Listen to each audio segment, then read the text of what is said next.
పిల్లలకి స్కూల్కి వెళ్ళేటప్పుడు చేసి పెడితే ఇష్టంగా తినే స్నాక్ ఇది.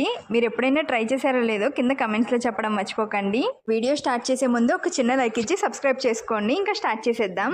నేను 2 గ్లాసుల గోధుమ పిండి తీసుకుంటున్నాను. దాంట్లోనే 2 స్పూన్ల బొంబాయి రవ్వ కూడా యాడ్ చేసుకొని, తగినంత కారం, తగినంత ఉప్పు, కొంచెం వాము కూడా వేసుకొని, బాగా మరిగిన 2 టేబుల్ స్పూన్ల నూనెను కూడా యాడ్ చేసుకొని బాగా కలుపుకుంటూ ఉండండి.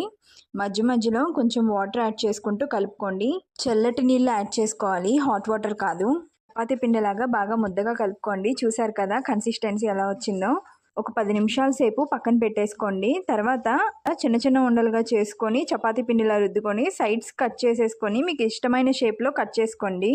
తర్వాత స్టవ్ ఆన్ చేసుకొని ఒక కడాయి పెట్టుకొని తగినంత ఆయిల్ వేసుకొని బాగా హీట్ అయ్యాక ముందుగా కట్ చేసి పెట్టుకున్నాం కదా, మెల్లిమెల్లిగా యాడ్ చేసుకొని బాగా కలుపుకుంటూ ఉండండి. చూసారు కదా గోల్డెన్ బ్రౌన్ కలర్ వచ్చేదాకా ఉంచి తీసి పక్కన పెట్టేసుకోండి. కొంచెం చల్లారాక బాక్స్లో పెట్టి మూత పెట్టేసుకోండి, సరిపోతుంది. మన టేస్టీ స్నాక్ రెడీ అయిపోయినట్టే. ఇలాంటి ఈజీ రెసిపీస్ కోసం ఛానల్ని సబ్స్క్రైబ్ చేసుకోండి. Thank you for watching.